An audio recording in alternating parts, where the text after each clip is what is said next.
ആന്ധ്രാപ്രദേശിൽ Telugu Desam party BJP. Janasena seat വിഭജനം പൂർത്തിയായി. ലോക്സഭാ തെരഞ്ഞെടുപ്പിൽ ടി.ഡി.പി. 17 സീറ്റുകളിലും ബി.ജെ.പി. 6 സീറ്റുകളിലും ജനസേന പാർട്ടി 2 സീറ്റുകളിലും മത്സരിക്കും. നിയമസഭാ തെരഞ്ഞെടുപ്പിൽ ടി.ഡി.പി. 144 സീറ്റുകളിൽ മത്സരിക്കും. 10 സീറ്റുകളിൽ ബി.ജെ.പിയും 21 സീറ്റുകളിൽ ജനസേനയും മത്സരിക്കാൻ ധാരണയായി. ആർ അച്യുതൻ ഡൽഹിയിൽ നിന്ന് കൂടുതൽ വിവരങ്ങളുമായി ചേരുന്നു. അച്യുതൻ, എന്താണ് സീറ്റ് ധാരണയുടെ വിശദാംശങ്ങൾ?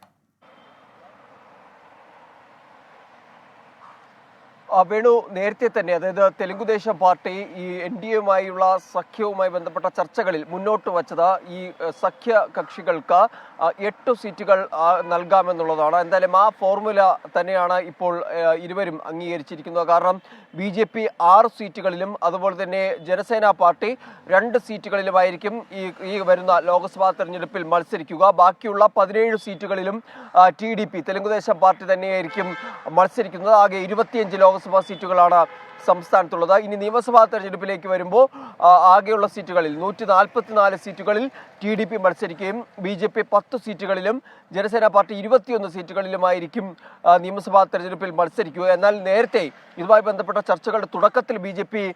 ആവശ്യപ്പെട്ടത് 8 മുതൽ 10 സീറ്റുകൾ വരെയായിരുന്നു. പക്ഷേ അത് നൽകാൻ ടി.ഡി.പി. തയ്യാറായില്ല.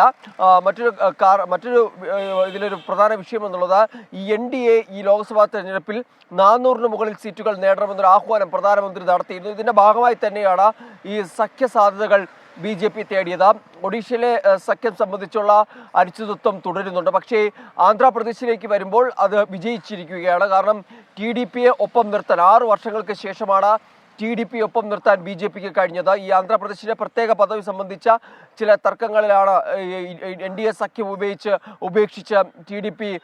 വിട്ടുമാറുന്നത്. എന്തായാലും ആ 6 വർഷങ്ങൾക്ക് ശേഷം ടി.ഡി.പിയെ ഒപ്പം നിർത്തി ലോക്സഭാ തെരഞ്ഞെടുപ്പിനെ നേരിടാൻ കൂടി ഒരുങ്ങുകയാണ് NDA. വേണു. ശരി, ആർ അച്യുതൻ ഡൽഹിയിൽ നിന്ന്.